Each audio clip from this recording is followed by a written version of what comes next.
bottom rubber. The first thing you want to do is you always want to identify the bottom rubber on your garage door.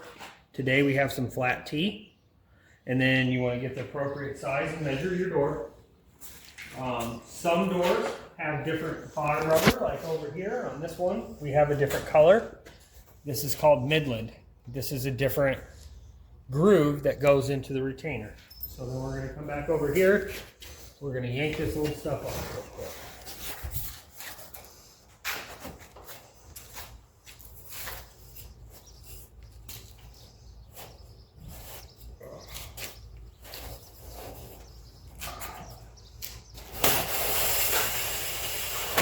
So yank the old stuff off.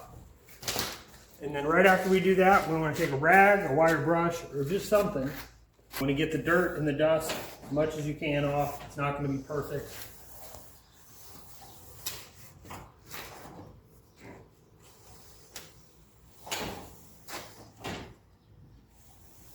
Wipe it down a couple times. And then grab your lubricant. I like to use dry lube blaster or WD-40 dry lube. That's what I like. And you want to get the nozzle. You want to put the hose or straw in the nozzle. If you do not have a nozzle on your can, I recommend bringing a shield. You never want to overspray and get it on the front of your garage door. So in the grooves,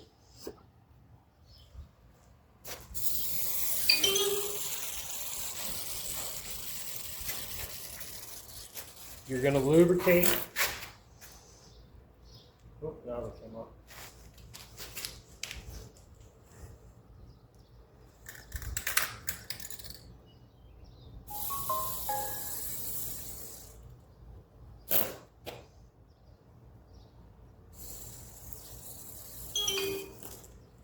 Alright, and then you're going to go to the other groove.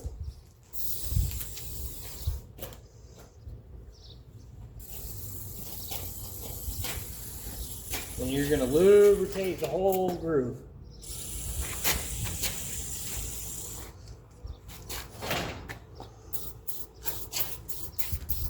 Be careful not to overspray if you're doing it this way. The nozzle didn't want to stay on there. Now you want to take your bottom rubber and you're going to take it.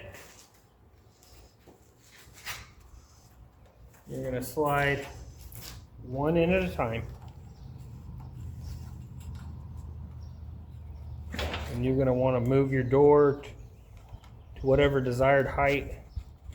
Makes it easier for you to get it in there.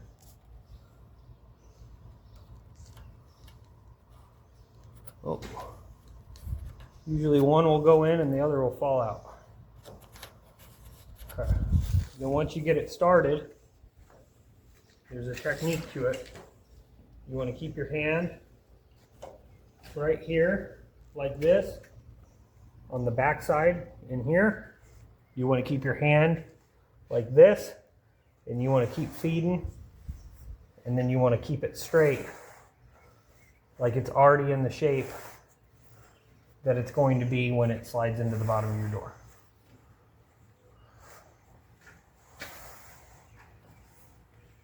And then you just want to slide and slide and slide.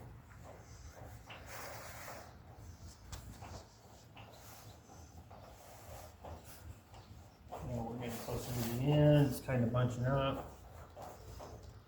So you can do this one of two ways. Stretch it back out, get it going.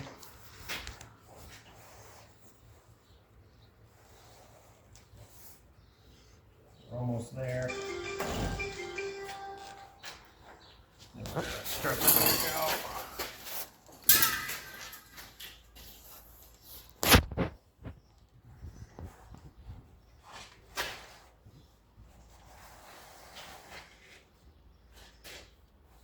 Definitely helps if you have long arms.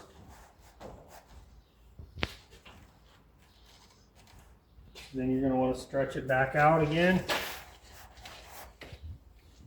You're almost there. Another thing you can do on a bigger door is you can take rope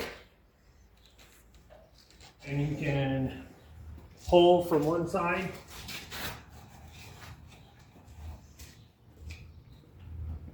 while you're feeding it through the other, or you can have somebody help you. Multiple ways to do it. Okay. Now we've got part of this ready to go. So you're going to get it like this, and then you're going to want to tuck your corners in. Always tuck your corners in if you can. This stops it from sliding.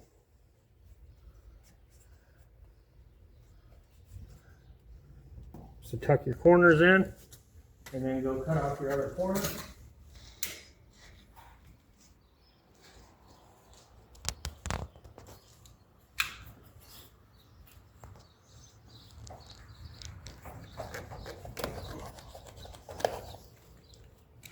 And then if you're having problems sliding this, like I said, you can always have somebody else help you.